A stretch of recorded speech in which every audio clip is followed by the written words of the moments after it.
ဒီနေ့မှာတော့ Gold in the Basement လို့ခေါ်တဲ့ဖြစ်ရမှန်ကိုအခြေခံထားတဲ့တီးထီရင်ဖို့ရာဇဝတ်မှုရုပ်ရှင်အကြောင်းကိုပြောပြပေးသွားမှာပါ။ဇလန်းအစမှာတော့အဓိကစကောင်ဆာရာနဲ့သူမရဲ့ဖခင်ဒေါန်တို့ဟာအသက်ရှူရာခတ်ခဲနေတဲ့မယ်ရီကိုစေယုံကိုအကေးလွှားခေါ်ဆောင်လာကြပါတယ်။စေယုံရောက်တော့ဒေါန်က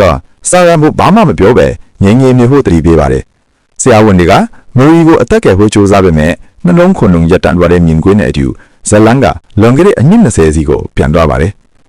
လွန်ခဲ့တဲ့အနှစ်20ကဆာရာတို့မိသားစုဟာပျော်ရွှင်စရာကောင်းတဲ့မိသားစုလေးတစ်ခုလို့ထင်ရပါတယ်။ဒါပေမဲ့ဖခင်ဖြစ်သူဒေါန်ကတော့မိသားစုအပေါ်အာဏာရှင်ဆန်သူပါ။တညမှာဆာရာကရည်စည်းဖြစ်သူခရစ်နဲ့ခိုးထော်ထဲတာကိုတီးသွားတဲ့အခါဒေါန်ကသူမကိုပြဿနာကောင်းမလဲလို့တတ်မှတ်လိုက်ပါတယ်။ဆာရာကသူမအသက်18ပြည့်တာနဲ့ဒီအိမ်ကနေထွက်သွားရမယ်လို့ဖခင်ဖြစ်သူကိုစိန်ခေါ်ခဲ့ပါတယ်။အဲ့ဒီနောက်မှာတော့ဒေါန်ကအိမ်ရောက်ထမြေရောက်ခန်းထဲမှာစာအုပ်စင်တစ်ခုနဲ့꿰ထားတဲ့လှုပ်ဝက်အခန်းတစ်ခုကိုတည်ဆောက်ပါတော့တယ်။တနေ့မှာတော့ဒေါန်ကဆာရာကိုအကူအညီတောင်းသလိုနဲ့မြေအောက်ခန်းထဲခေါ်သွားပြီးအဲ့ဒီလှုပ်ဝက်အခန်းထဲမှာပိတ်လောင်လိုက်ပါတော့တယ်။အခန်းကအတန်လုံးနဲ့သလားသူမဘလောက်ပဲအော်ဟစ်အကူအညီတောင်းပါစေဘယ်သူမှမကြားနိုင်ခဲ့ပါဘူး။ဒေါန်က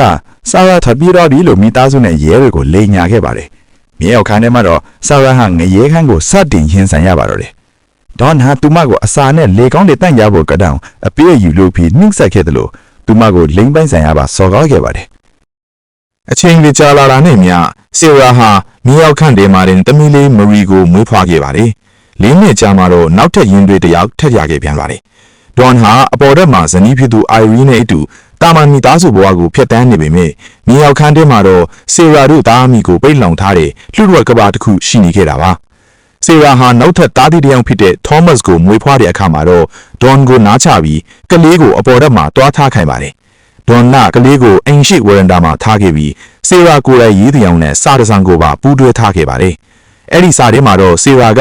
သူမရဲ့ဘဝအခြေအနေကြောင့်ကလေးကိုမပြုစုနိုင်လို့အမေဖြစ်သူအိုင်ရင်ကိုပဲစောင့်ရှောက်ပေးဖို့တောင်းဆိုထားတာပါ။ဒါကြောင့်အိုင်ရင်က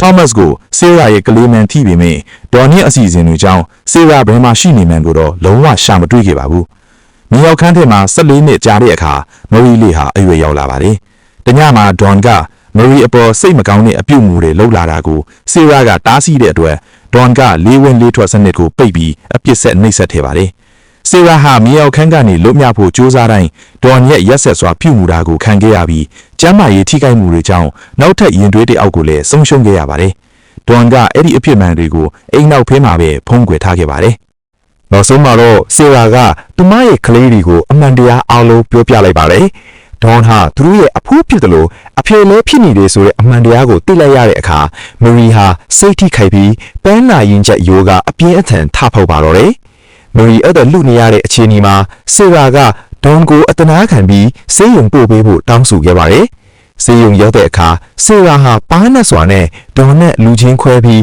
သူ့နာပြူစီမှာအတူညီတောင်းနိုင်ခဲ့ပါတယ်။အဲဒီနောက်မှာတော့ရဲတွေကဒေါန်ကိုဖမ်းဆီးလိုက်ပြီးမြေအောက်ခန်းထဲမှာကြံနေခဲ့တဲ့တားဖြစ်သူမိုက်ကယ်ကိုလည်းကယ်ထုတ်နိုင်ခဲ့ပါတယ်။ဇလက်အဆုံးမှာတော့ဆီရာနဲ့သူမရဲ့ကလေးတွေဟာလွတ်လပ်တဲ့ဘဝတည်ကိုစတင်နိုင်ခဲ့ပါတယ်။